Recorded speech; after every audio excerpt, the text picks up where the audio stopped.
Good evening students.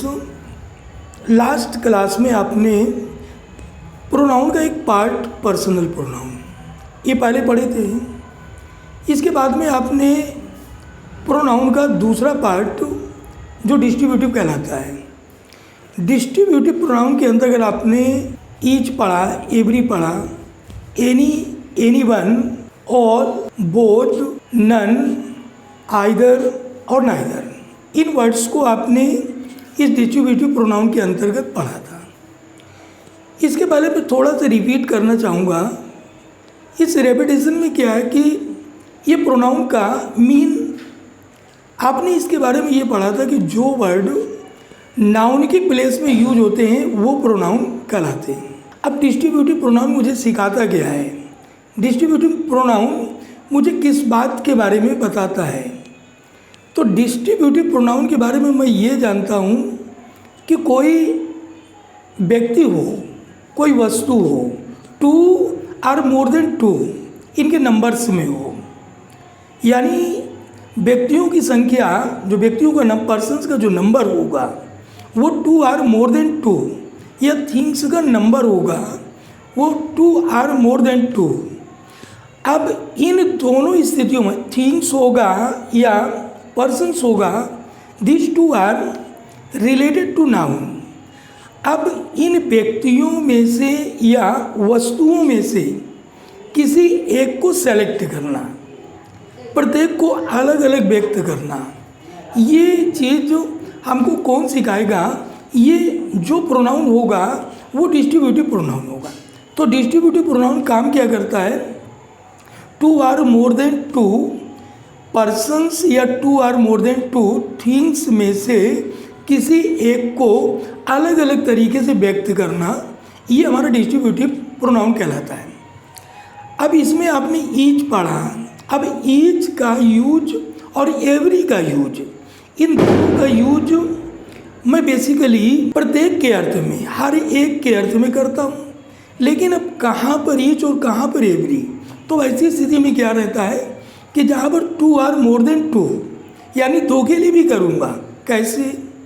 जैसे there were two students, there were two students, और दोनों के दोनों मेहनती थे। अगर मैं इस स्थिति में कहूँ तो इस कंडीशन में two or more than two, इसी तरीके से मैं बोल दूँ कि तीन स्टूडेंट्स थे और तीनों के तीनों मेहनती थे। तो इस कंडीशन में ईच ऑफ, अब इसमें ईच ऑफ, आइदर ऑफ या नाइदर ऑफ, अगर मैं इस ईच के साथ में ऑफ लगाते हैं, एक प्रीपोजिशन लगाते हैं, तो ऑफ के बाद में जो भी नाउन को मैं सेलेक्ट करूँगा, जो भी प्रोनाउन को सेलेक्ट करूँगा, वो नाउन या प्रोनाउन एक प्लूरल नंबर का होगा।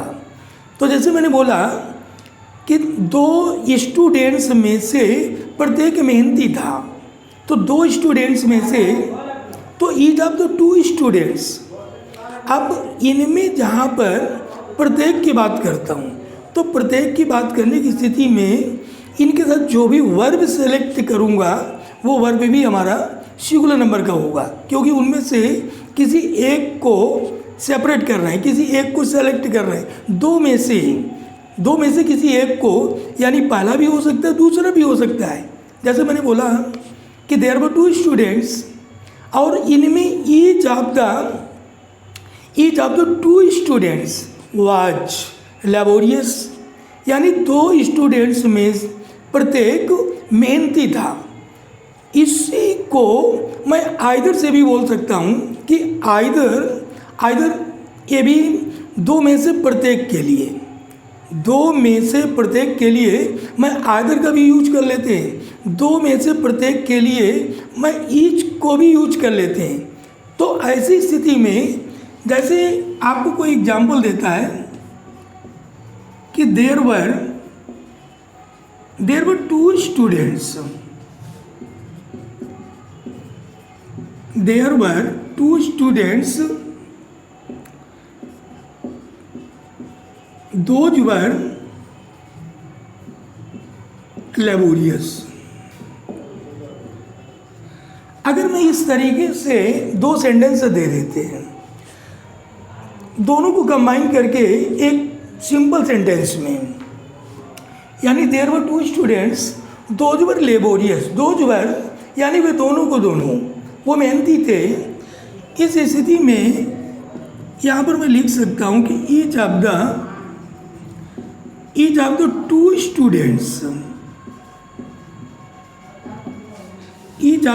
Students was laborious।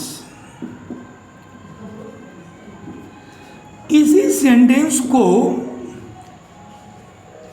ईच के बारे में मैं जानता हूं कि ईच दो या दो से अधिक, two or more than two, तो यहाँ पर टू के लिए इस तरह से फॉलो कराएंगे। इसी को मैं आइदर से भी, either of the to students was laborious।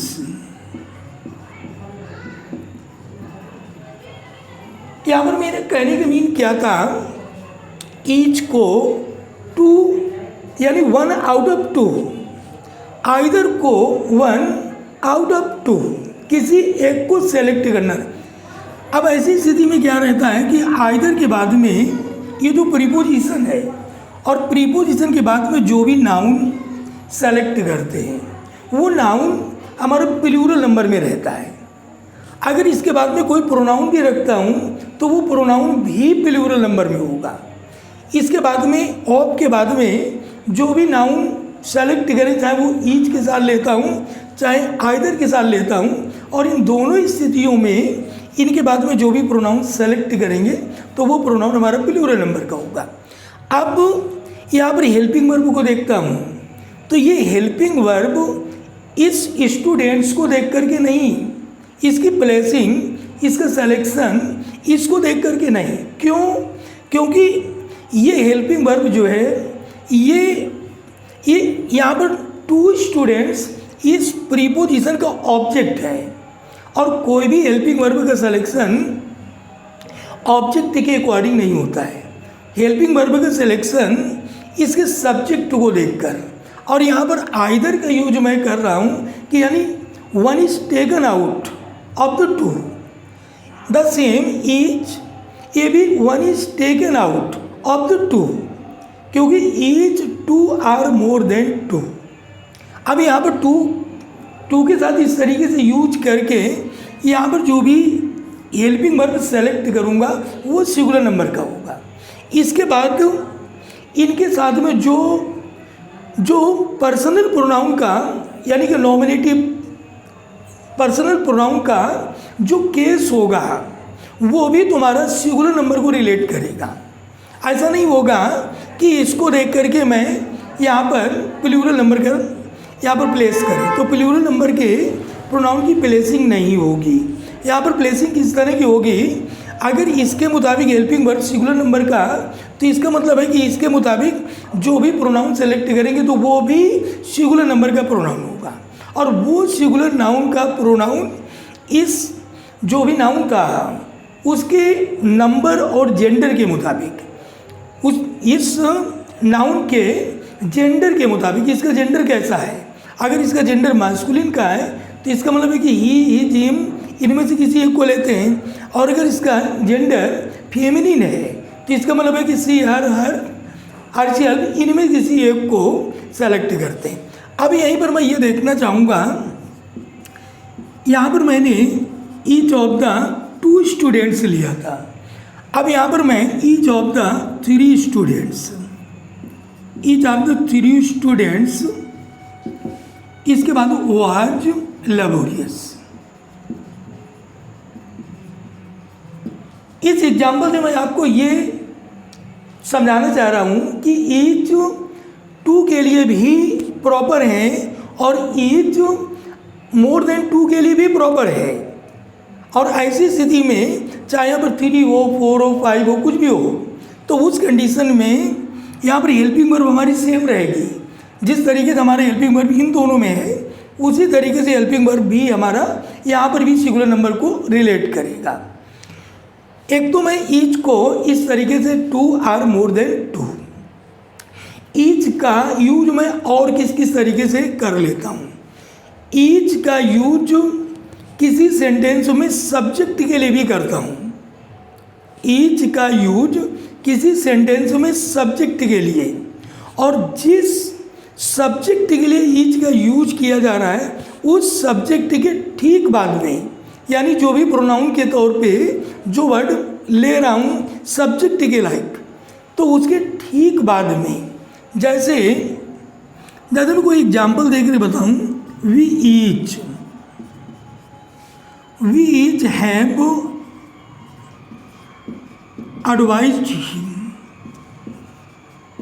advised him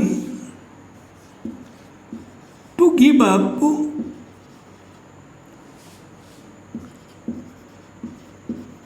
smoking. यहाँ पर मैंने ईच को इस तरीके से भी यूज कर लेता हूँ। यहाँ पर मैं ईच को एक सब्जेक्ट की तरीके से, यहाँ पर ईच एक प्रोनाउन की तरीके से। इसी प्रकार इन एग्जाम्पल्स में देखिए, अभी मैंने आपसे ये बोला था कि जब किसी भी सेंटेंस में अगर ईच को मैं किसी सब्जेक्ट के लिए यूज कराता हूँ और उसमें हेल्पिंग वर्ब और मेन वर्ब दोनों दिया रहता है, तो उस कंडीशन में ईच की जो प्लेसिंग होगी वो हेल्पिंग वर्ब से पहले रहती है, यानी सब्जेक्ट के ठीक बाद में। और अगर उस सेंटेंस के फॉर्मेशन में हेल्पिंग वर्ब नहीं दिया है तो उस कंडीशन में ईच का यूज मेन वर्ब से पहले।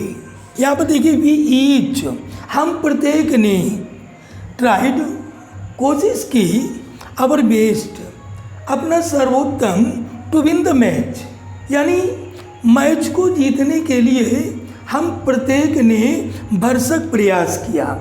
तो इस स्थिति में क्या रहता है, अगर हेल्पिंग वर्ब नहीं दिया है तो उस स्थिति में ईच का जो यूजिंग होगा वो मेन वर्ब से पहले होगा, और अगर उसमें हेल्पिंग वर्ब और मेन वर्ब दोनों दिया गया है तो उस स्थिति में ईच का जो यूजिंग होगा तो हेल्पिंग वर्ब से पहले करते हैं, यह सब्जेक्ट के ठीक बाद में।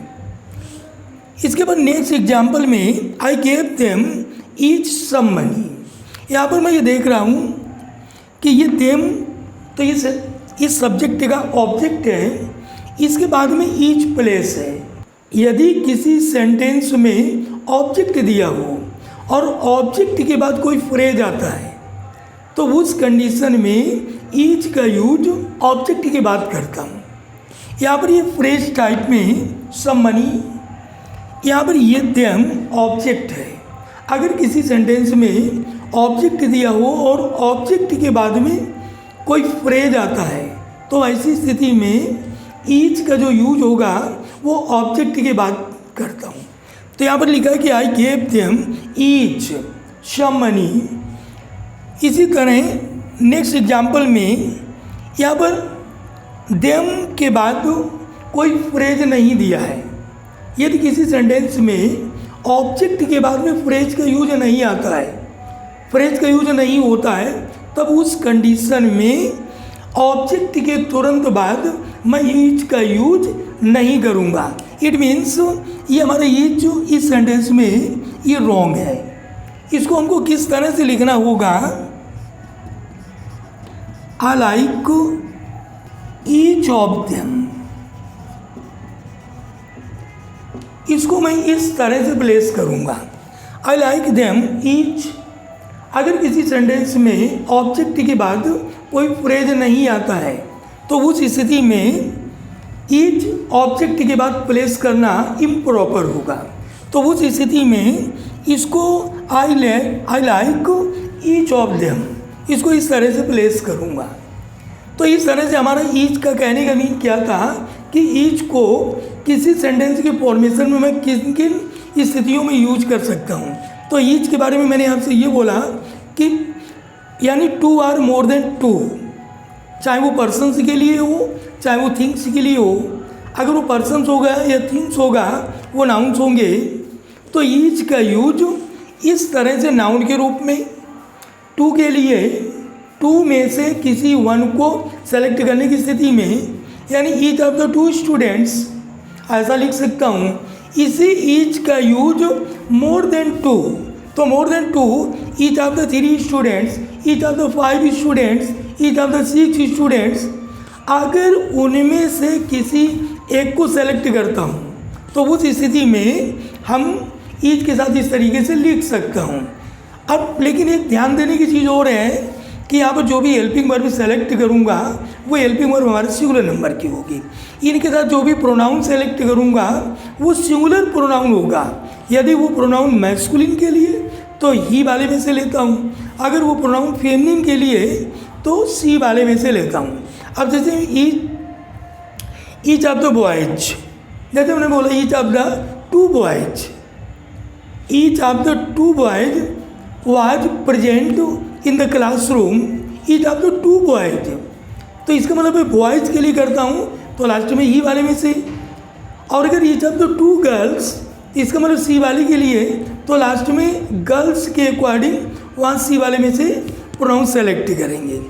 तो कहने का मीन, अच्छा इसके बाद ईच का यूज जब किसी सेंटेंस में किसी सब्जेक्ट के लिए यूज करा रहे हूँ तो ईच का यूज उस सब्जेक्ट के ठीक बाद में करता हूँ।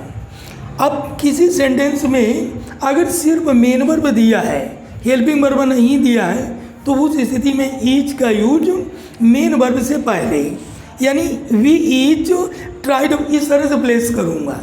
इसके बाद नेक्स्ट, अगर किसी सेंटेंस में ऑब्जेक्ट दिया हो और ऑब्जेक्ट के बाद कोई फ्रेज दिया हो तो उस स्थिति में ईच का यूज ऑब्जेक्ट के बाद करता हूँ। Like I gave them each some money, तो यहाँ पर देम एक ऑब्जेक्ट था, इस तरीके से लिख देता हूँ। अगर किसी सेंटेंस में ऑब्जेक्ट के बाद फ्रेज नहीं आता है तो उस स्थिति में ईच ऑब्जेक्ट के बाद नहीं प्लेस करूँगा। उसको प्लेस करने का तरीका क्या होगा, उसको मैं like I like them each, इसको मैंने रॉन्ग कर दिया। इसका करेक्ट क्या होगा, वो करेक्ट होगा I like each of them. इस तरह से मैंने ईच के यानी कई सारे एग्जाम्पल, कई तरीके यूज किस किस तरीके से कर लेते हैं तो वो आप इस तरीके से सीख सकते हैं।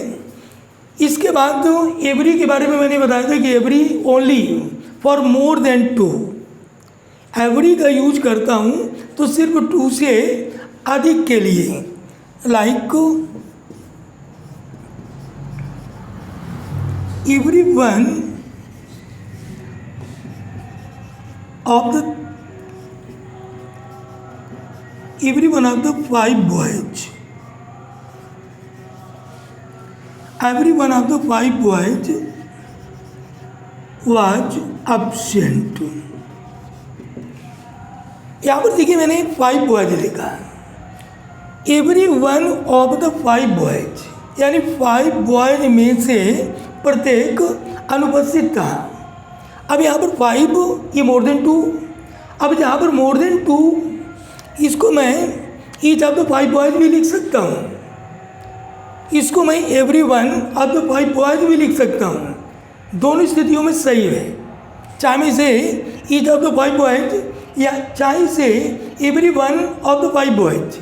अब यहाँ पर जैसे मैंने लिखा था कि ईच ऑफ द 2 स्टूडेंट्स, इसी चीज़ को आइदर से भी लिख सकते हैं, क्योंकि मैंने आइदर के बारे में स्टार्टिंग में बताया था कि आइदर 2 में से किसी एक को सेलेक्ट करना, यानी one is taken out of the 2।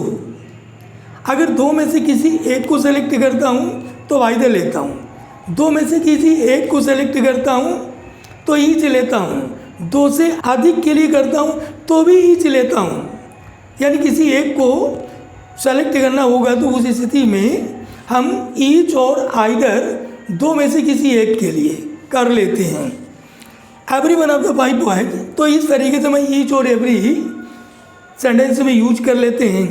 इसके बाद सेंटेंस में बोथ का यूज, बोथ के बारे में मैंने आपसे ये बोला था कि बोथ 2 आउट ऑफ 2, अगर 2 में से दोनों, अगर 2 में से दोनों तो उस स्थिति में हम बोथ यूज करते हैं। Like both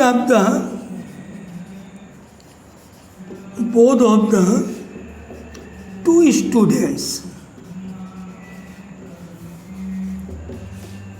students were absent.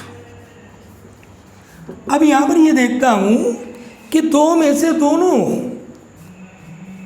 अगर इस तरीके का दो में से दो का सिलेक्शन होगा तो उस कंडीशन में मैं बोथ यूज करता हूँ। Both is also distributive pronoun. अगर दो में से दोनों को सेलेक्ट करता हूँ तो उस स्थिति में बोथ यूज करता हूँ। अब बोथ लेता हूँ तो यहाँ पर प्लूरल नंबर का हेल्पिंग वर्ब सेलेक्ट करेंगे। इसी तरीके से ऑल के बारे में देखें कि ऑल सब में सब, जैसे मैंने बोला कि all of the 5 boys were absent, यानी कि देयर वर 5 बॉयज। अब उनमें से 5 के 5 एब्सेंट थे, तो इसको मैं कैसे लिख सकता हूँ कि all of the 5 boys were absent. अब इसी को एवरीवन, इसी को एनीवन का सिलेक्शन कैसे करता हूँ? एनीवन और एवरीवन। एनीवन उतने में से कोई एक, और जहाँ पर मोर देन 2 की बात करता है कि any one of the 5 boys, तो उन 5 में से कोई एक।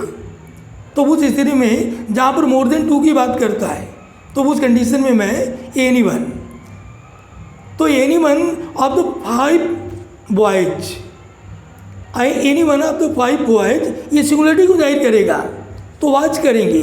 तो any one of the 5 boys was laborious.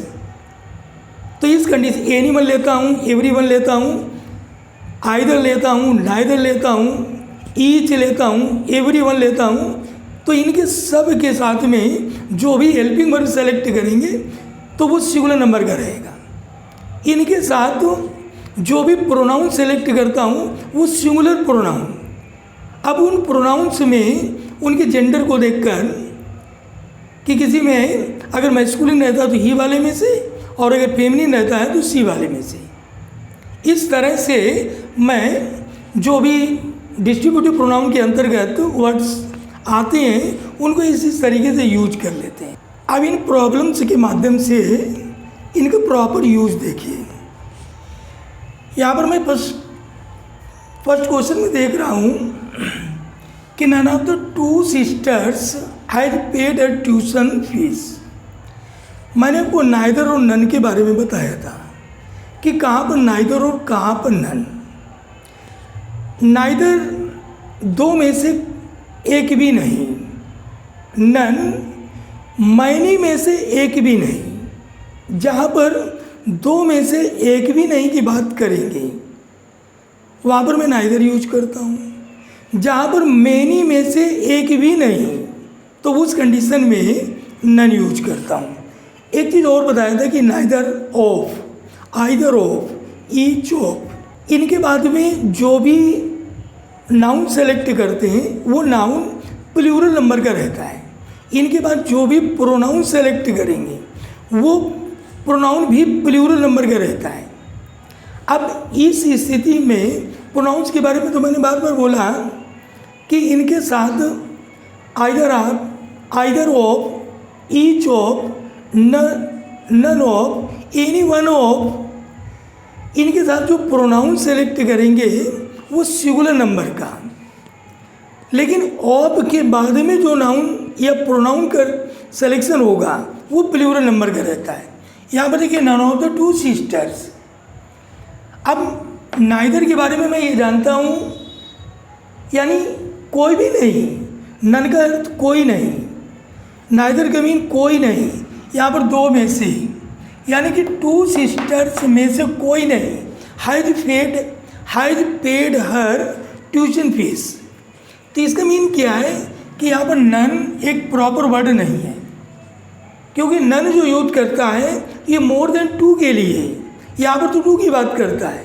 इसका मतलब है कि नन की जगह पर हमको नाइदर यूज करना था। तो neither of the 2 sisters has paid her tuition fees. Next question में neither of the 5 women has a choice of her own. अब यहाँ पर देख रहा हूँ कि ऑफ के बाद में एक प्लूरल नंबर का, यानी मोर देन 2, और जब मैं मोर देन 2 तो वहाँ पर नाइदर नहीं चलेगा, नाइदर का यूज करता हूँ 2 में से 1, नन का यूज करता हूँ मैनी में से 1, यानी मोर देन 2 और उनमें से कोई नहीं, तो इसका मीन है कि यहाँ पर नन चलेगा। यहाँ पर हमको लिखना चाहिए था कि none of the 5 women has a choice over own. इसी तरह नेक्स्ट क्वेश्चन में देखिए, any one of the 2 wives, any one रहा, ईच रहा, एवरी वन रहा, आइदर रहा, ये एक का सिलेक्शन करता है, उनमें से एक। अब इनमें जैसे मैंने ईच के बारे में, तो 2 में से 1 या 2 से अधिक, मोर देन 2, उनमें से एक। एवरी का यूज सिर्फ मोर देन 2, उनमें से एक। तो यहाँ पर तो एनी वन है, तो any one of the 2 wives, अब यहाँ पर 2 की बात करता है, तो इसका मतलब है कि यहाँ पर एनी वन एक प्रॉपर वर्ड नहीं है। यहाँ पर क्या होना चाहिए था, यहाँ पर होना चाहिए था आइदर ऑफ द 2 वाइफ्स।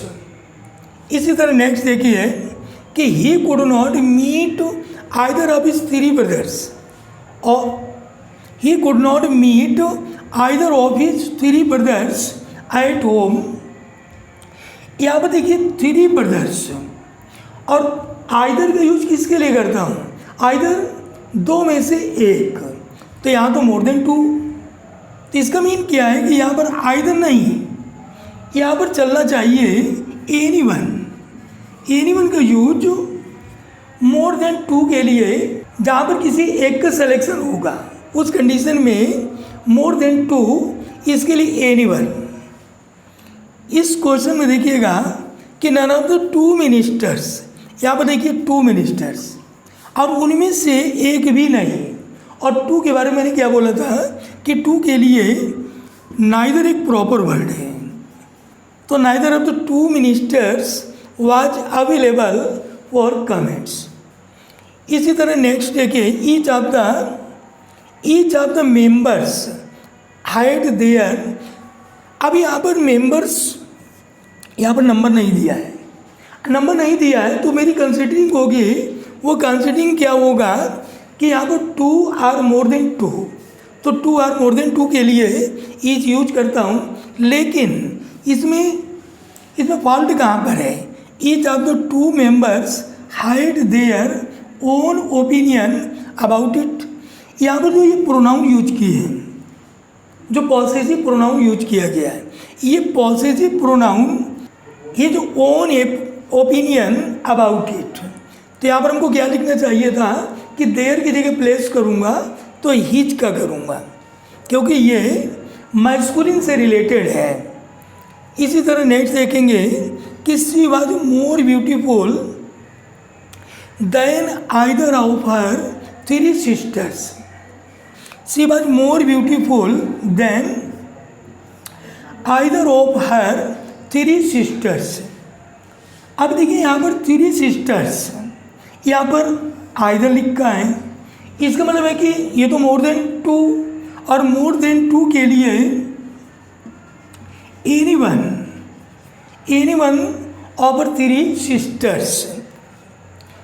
इसी प्रकार नेक्स्ट देखेंगे कि each of the 6 boys in the class has finished there task. अब यहाँ पर देखता हूँ कि 6 बॉयज है। अभी इसके पहले मैंने आपसे बोला था कि ईच का यूज 2 और मोर देन 2, तो यहाँ पर ये मोर देन 2, इसका मतलब ईच इसके लिए प्रॉपर है।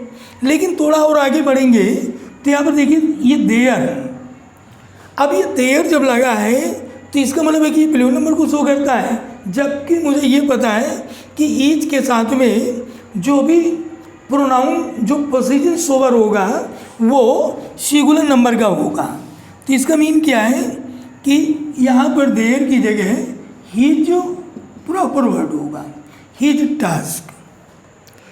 इसी तरह neither Aditya nor Rudransh has done their work. Possessive pronoun का जो मैंने आपको एक्सरसाइज कराया तो उसे रूल से रिलेटेड कुछ बातें बताई थी। उन बातों में ये बताया था कि जब दो सिंगुलर नंबर के नाउंस आइदर आर नाइदर नोर या और इनसे कनेक्टेड हो, तो उस कंडीशन में क्या रहता है कि जब ये दोनों सिंगुलर नंबर के नाउन रहते हैं और आइदर और नाइदर नोर इनसे कनेक्ट कराया गया हो, तो इनके साथ जो भी प्रोनाउन यूज होगा वो भी सिंगुलर नंबर का होगा। तो ये हमको कैसे लिखना होगा कि neither Aditya nor Rudransh has done his work. इसके बाद next, none of my two pens. अब यहाँ पर देखिए फिर ये टू पेन्स, अब टू पेन्स के बारे में जानता हूँ कि टू पेन्स में से एक भी नहीं।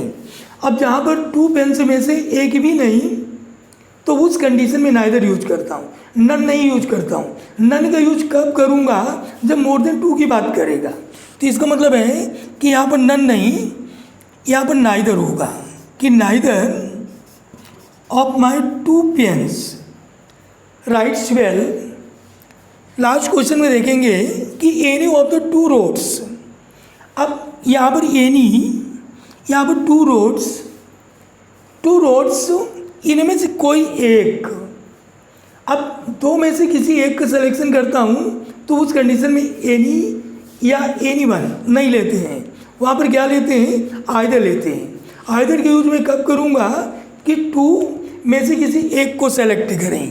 तो इसका मीन क्या है कि यहाँ पर यूज करेंगे आइदर, कि either of the two roads leads to the railway station. तो इसमें हमने डिस्ट्रीब्यूटिव प्रोनाउन के अंतर्गत ये कुछ क्वेश्चन आपको जो इससे रिलेटेड प्रॉब्लम्स थी इन वर्ड्स का मैंने यूज कराया। तो ईच और एवरी, एनी, इनमें किसी एक को सेलेक्ट करना रहता है। अब ईच का यूज बताया कि किन में से कितने में से कितना लेते हैं, तो यानी two or more than two, उनमें से एक ईच लेता हूँ। Every one only more than two, either लेता हूँ दो में से एक। नाइदर लेता हूँ दो में से एक भी नहीं। नन लेता हूँ एक भी नहीं, मोर देन टू यानी मैनी से एक भी नहीं, तो उस कंडीशन में नन लेता हूँ। और इस तरह से मैं डिस्ट्रीब्यूटिव प्रोनाउन किसी भी सेंटेंस के फॉर्मेशन में यूज कर लेते हैं। Okay, next indefinite pronoun next class में देखेंगे। तो यहाँ पर हमारा जो भी आपका इसमें कुछ कमेंट्स करना हो, इसके बारे में कुछ बताना हो, कुछ क्वेरी करना हो, तो उस क्वेरी के बारे में आप हमको बताएंगे।